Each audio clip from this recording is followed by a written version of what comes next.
Les heures de sommeil avant minuit sont-elles vraiment plus importantes? C'est la question à laquelle nous répondrons aujourd'hui. Check it out! Bonjour et bienvenue sur cette chaîne où nous mettons découverte et savoir à l'avant. Vous êtes curieux et vous aimez avoir réponse à tout? Songez à vous abonner pour ne rien manquer. Une bonne nuit de sommeil est si réparatrice.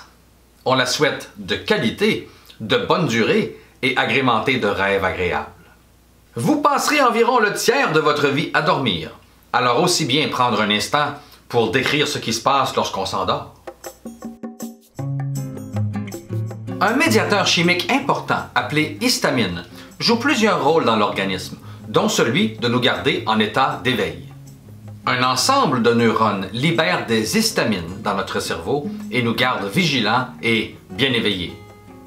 Au cours de cette même période d'éveil, notre corps libère continuellement une autre substance chimique essentielle appelée adénosine. Plus la période d'éveil s'étire, plus la concentration en adénosine dans notre corps augmente. Lorsque la concentration en adénosine est suffisamment élevée dans notre cerveau, le travail des histamines diminue et l'état d'éveil fait place à un état de veille. La fatigue s'installe.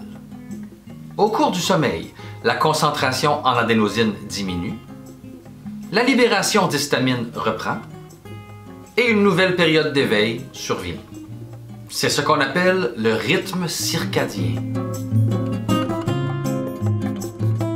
Tous les mammifères dorment d'une façon ou d'une autre. Certains dorment debout, d'autres dorment en nageant, certains dorment longtemps, d'autres moins. Mais ce qui est fascinant, c'est que dans l'histoire évolutive, aucun mammifère n'est parvenu à se débarrasser du sommeil. Ce qui est un indice très fort de son caractère essentiel. En fait, tous les oiseaux et les reptiles dorment aussi. Ce qui révèle que le mécanisme du sommeil remonte à nos premiers ancêtres amniotes et est un autre indice du caractère essentiel de faire dodo. En tant qu'espèce mammalienne, les humains sont de bons dormeurs, à mi-chemin entre la chauve-souris et l'éléphant. D'accord, dormir est en quelque sorte obligatoire, mais les heures qui précèdent minuit, elles, sont-elles plus importantes? Une seule nuit de sommeil est en fait un enchaînement de cycles, eux-mêmes divisés en plusieurs phases. Un cycle typique dure environ 90 minutes et la plupart des gens en vivront entre 3 et 5 au cours d'une nuit de sommeil. Un seul cycle de 90 minutes est lui-même divisé en plusieurs phases. On y retrouve la phase de somnolence, un état à mi-chemin entre l'éveil et le sommeil. S'ensuit une phase de sommeil léger, puis une phase de sommeil profond. C'est au cours de cette phase de sommeil profond que nous retirons les plus grands bénéfices du sommeil. La sécrétion de l'hormone de croissance et la réparation des tissus s'effectuent pour la plupart au cours de cette phase. S'ensuit une dernière phase de sommeil dite paradoxale. Paradoxale car bien que ce soit lors de cette phase que notre corps soit le plus calme, il est paralysé en fait, c'est au cours de cette phase que le cerveau est le plus actif. L'activité cérébrale y est plus intense et c'est d'ailleurs lors de cette phase que l'on fait la plupart de nos rêves. Lorsque la phase de sommeil paradoxal est terminée, un nouveau cycle peut être initié. Mais si tout est cyclique, pourquoi les heures de sommeil avant minuit seraient-elles plus réparatrices? Est-ce une fausse croyance? Au cours de l'histoire humaine, l'éclairage artificiel est arrivé tardivement. Après tout, l'électricité et tous ses attraits n'est apparu qu'au cours des 2 derniers siècles. Et donc, pour la majeure partie de leur histoire, les humains alignaient leur cycle éveil-sommeil sur la lumière du soleil. Ainsi, lorsque la lumière du jour descendait, nous allions nous coucher. À titre d'exemple, prenons une heure arbitraire de coucher de 21 heures.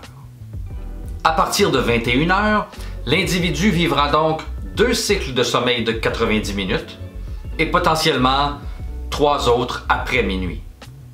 L'heure du lever sera donc autour de 5 heures, ce qui correspond à peu près à l'heure du lever du soleil. Or, les cycles du sommeil ne sont pas tous égaux, car la durée des phases change au cours de la nuit. Ainsi, les phases de sommeil profond sont plus longues au début de la nuit, alors que les phases de sommeil paradoxal sont plus longues vers la fin de la nuit. Si on reprend l'exemple de nos ancêtres, il est donc bel et bien vrai que les 2 cycles de sommeil qui précèdent minuit comptent plus de sommeil réparateur que les heures du reste de la nuit.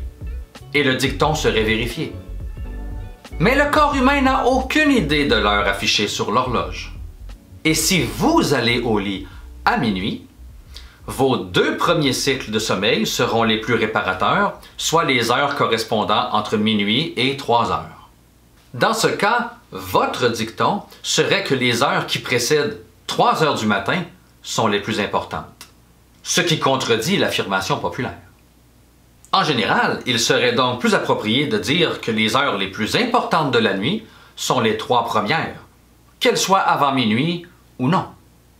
Attention toutefois, car toutes les heures ne s'équivalent pas. Vous êtes un animal diurne et votre rythme circadien est réglé en partie sur la lumière du soleil. La qualité de votre sommeil sera donc optimale si celui-ci se déroule majoritairement lorsque le soleil est couché. Il est donc plus avantageux de se coucher plus tôt que plus tard. Et si c'est l'option que vous préconisez, alors pour vous, le dicton est vérifié. Vous avez appris quelque chose? Songez à vous abonner pour ne rien manquer. Et sur ce, je vous dis à la prochaine.